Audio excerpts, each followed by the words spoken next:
هەرتایبەت بە ڕاگەاندنی ئاگربەست لە خەزە ئەمانەوەیە شرۆڤەی زیاتری ئەم پرسە بکەین چونکە ئێستا پرسێکی گرنگە و بۆتە هێدلاینی میدیا جیهانیەکانیش. کەواتە ئەمیر مخەوەل شارەزای کاروباری ئیسرائیل لە حیفاوە لەگەڵمان دەبێت. ڕاستەوخۆ بەڕیز ئەمیر ئەم کاتت باش سواز کە ئامادەی لەگەڵمان. سەرەتا بابزانم قسەت چییە لەسەر ڕاگەاندنی ئاگربەست لە غەزە؟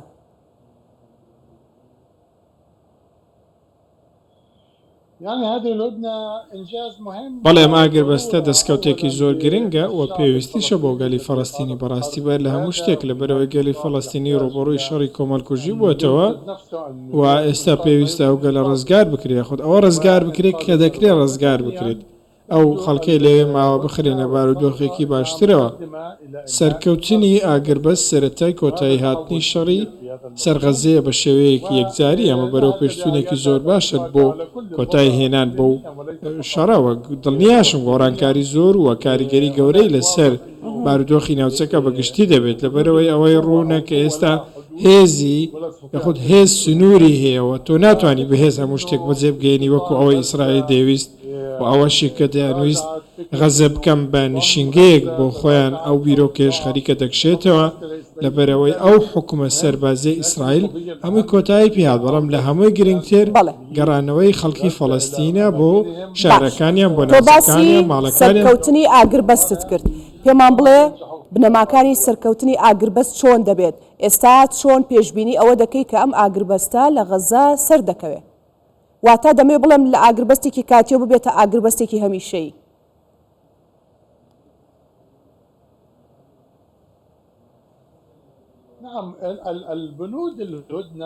بەڵێ بنەماکان یاخود مادەکانی نێوە ڕێکەوتنەکەوە ئەو داڕشتەیە کە لە دەقی ڕێکەوتنەکەدا هاتووە من پێم وایە زامنی پێویستی تێدایە بەوەی بە ئاگربەستێکی درێژخایەنتر بگەن. ئێستا زۆرێک لە بەرەو پێشچوونیش هەیە دەیانەوێت کە ئەو ڕێکەوتنە بکەن ڕێکەوتنەیەکی درێژخایەنتر.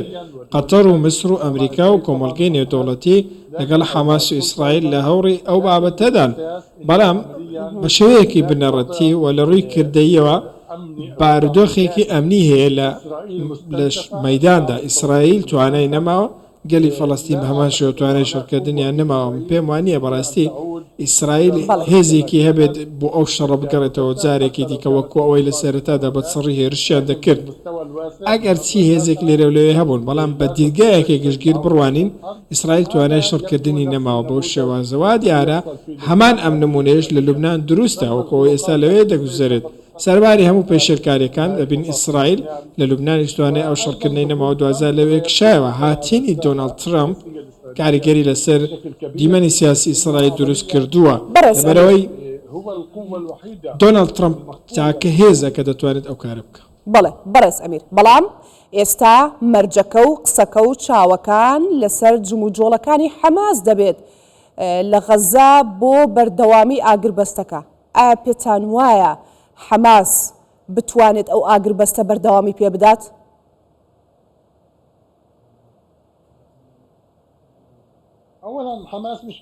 بەلا هەموو شتێک بەڕاستی حەماس مەرج نییە تاکە هێزی غەزە بێت و مەرج نییە تاکە هێزبێک کە لە دوای ڕێکەوتن لە غەزە بێنێت لەبەرەوەی وەکو ڕێکەوتن کراوە هێزێکی نێودەوڵەتی دێتە ئەوێ و هەروەها دەسەڵاتدارەتی فەڵەستینی و هێزی عەرەبیش دواتر دێتە نێو غەزە. بەڵام حەماس بەتەنیا نابێت لەوێ. بەڵام بەڕاستی حەماس لە ڕووی توانەوە زۆر لاواز کراوە دوای ئەم شەڕە وەکو ڕێکخراوێکی تەواو و کامەڵ وەکو پێش 7 ئۆکتۆبەری 2023 حەماس بەو شێوازە نەماوە.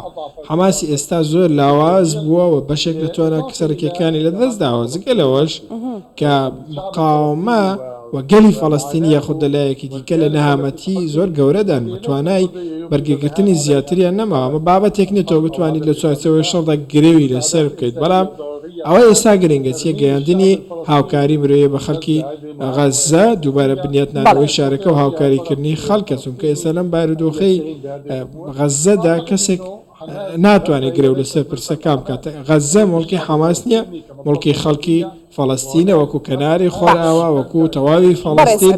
ئێستا گرنگە هەوڵەکان دەست پێ بکەنە بۆ ئەوەی دەوڵەتی فەڵەستینی بینا بکرێت لە غەزە.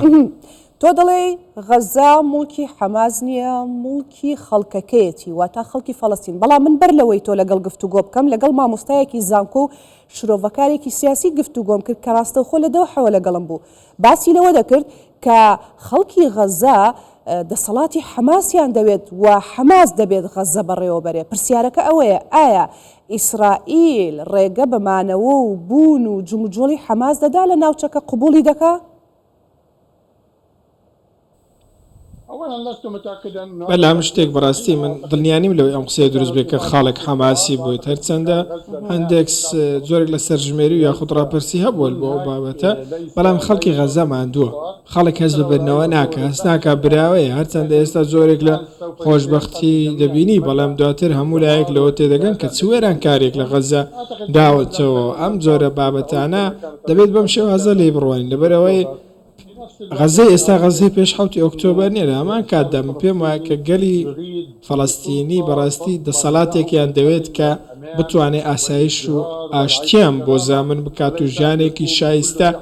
دەسەڵاتێکیان نایێت کە هەر یەکەیان وەک با بڵێ منداڵەکانیان بخەنە سەر کۆڵی خۆیان و ئەوارە بن. ئەم زۆرە بابەتانە 2000 دەوەستنە سەر ئیسرائیلیش، لەبەرەوەی ئیسرائیلیش بەشێک لە بەرپرسیارەتەکەی دەکەوێتە ئەستۆکە چۆن مامەڕە لەگەڵ ئەم پرسەدا دەکات. بەڵام گەلی فەڵەستین ئێستا دەزانێت دەبێت چارەنووسی بەدەستی خۆی بێت، نەک بە سەرکردایەتی و ئەم سەرکردایەتی بێت. ئەمە داهاتووی گەلی فەڵەستینە. ئێستا پێویستە گەلی فەڵەستینی چی بکات؟ گرنگترین شت ئەوەیە دوای ئازادکردنی خۆی، بنیادنانەوەی خۆی، دەوڵەتێکی فەڵەستین بنیاد بنێت. بەڕێستان شارەزایی کاروباری ئیسرائیلن قسەیەکت کرد کە یەکێکە لە پرسیارەکانی منیش، کەواتە ئیسرائیل بۆ ئێستا و داهاتوو چۆن مامەڵە لەگەڵ ئەم پرسەوە ئەم ئاگربەستە دەکات؟ چونکە ئێوە بۆ خۆتان دەزان و ئاگادارن ئەمە یەکەمین ئاگربەست نییە لە ماوەی جەنگی حەماس ئیسرائیلدا ببەسترێ، مە سێمین ئاگربەستە ڕابگەێنرێ. بەڵێ بەڵام شتێک هەیە، ئەم ئاگربەستە هەندێک لێکەوتەی دیکەشی هەیە، بەمانەی کۆتایی شەڕدە. ئیسرائیل ناتوانێت بگەڕێتەوە دارێکی دیکە دەست بە شەڕ بکاتەوە. ئیسرائیل زۆرێک لە کۆدەنگی زایانی و نەتەوەی لە ئیسرائیل هەبوو بەوەی کە بۆ ماوەیەکی زۆر لە غەزە بمێنێتەوە بچێتە باکوور و پلانێکی شەبوو بۆ بتوانن غەزە بکەن بە نشینگە. بەڵام هەموو ئەم شتانە ئێستا کۆتاییان پێهاتووە کشاوەتەوە. ڕووداوێکی زۆر گرنگە کە جەخت لەم خاڵە بکەینەوە. ئێستا ئەوەی لە ئیسرائیل ڕوویداوە چییە؟ ئەوەیە کە دەسەڵاتدارانی ئیسرائیل لە نێو خۆدا دەرزیان تێکەوتووە. ئەنجامەکەشی ئەوەیە کە ئەو خەونە بە تەواوی پارچە پارچە بۆ کۆتایی پێهاتووە. سەرباری ئەوەش کە توانای سەربازیان بەو شێوازە نەماوە لە ڕووی مەیدانی و پاشەکشیان کردووە بە شێوەیەکی بنەڕەتیش دوای دەست بەسەرداگرتنی بەشی زۆری غەزەوەکو چۆن لە لوبنان شەڕیان کرد، لە سووریا بە هەمان شێوە. ئەمان ئێستا لە دۆخێکی دیکەدان دۆخی کشانەوە و چوونەوە یەکە لەبەر ئەوەی لەو شێتی مەزنیە هاتوونەتە دەرەوە کە ناتانیاهۆ پێشتر هەیە بوو. ئێستا ململانەیەەکە دەبێتە ململانەی نێوخودی دەسەڵاتدارانی ئیسرائیل. واتە ئەتەوە بڵێ ئیسرائیل شەکەت بووە؟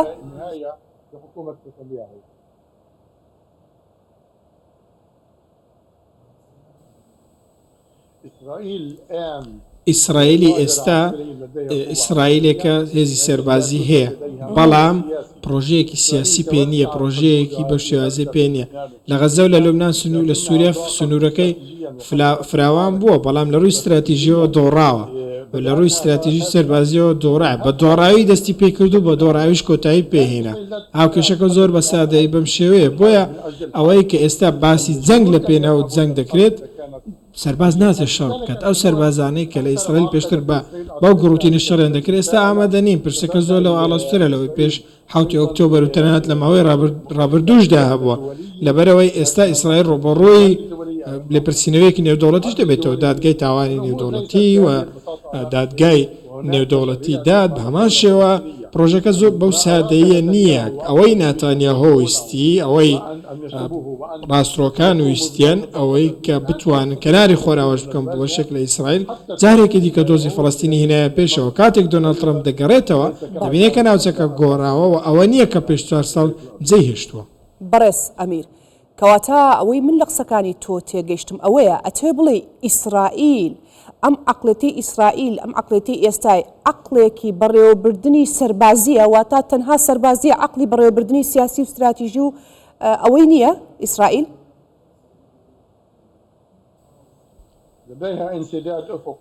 ئەوان تووشی بنبەستی سیاسی بوون گومانێک لەوە دانیە لە ڕووی استراتیژیەوە پاش دەچوون لەسەر ئاستی عەرەبی و لەسەر ئاستی هەرێمی و نێودەوڵەتی بە هەمان شێوە ئیسرائیل ئێستا باش لەوە تێدەگەن کە هێز سنووری هەیە و هێستا سەر نییەوە هێزی سەربازی ناتوانێت هەموو ئامانجەکان بپێکێت مەگەر دەوڵەتێکی فەڵەستینی هەبێت مەگەر هاوئاهەنگی لەگەڵ یاسای نێودەوڵەتی کۆمەڵگەی نێودەوڵەتی هەبێت بۆیە ئەوان ناتوانن بەدەستێکەوە هەردوو سەریدارەکە بگرن یان ئاشتی یاخود شەڕ یاخود ڕووکردن لە یان پێکەوە ژیانیان گەڕانەوە بۆ شەڕ بۆ شێوازە دەری ببڕین کۆمەڵگەی ئیسرائیلیش ماندووە خەڵک بێزار بۆ لەو هەموو شەڕە لەبەرەوەی ئەگەر خەڵکێک وا دەزانێت ئەوان لە چاگەشتکەی و دڵخۆشیدان بەو شێوەیە نیە بەڕاستی لەبەرەوەی ئەوانش هەست بە دۆڕان دەکەن هەست بۆ بەواندوتی دەکەن هەست بە بەڕێز ئەمیر لەم ماندووبوون و شەکەتبوونی ئیسرائیل و لەم وێرانی و کاولکاری کە لە غەزەش ڕووی داوە پێتان وایە ئەم ئاگربەستە کە چەند قۆناغێکە بە سێ قۆناغ دیاری کراوە قۆناغەکانی بەسەر کەوتووی تێپەڕێنێت پێتان وایە لە قۆناغی دووەمدا دانوستان دروست ببێت و بچنە سەر مێز پێکەوە بەبەستم ئیسرائیل و غەزە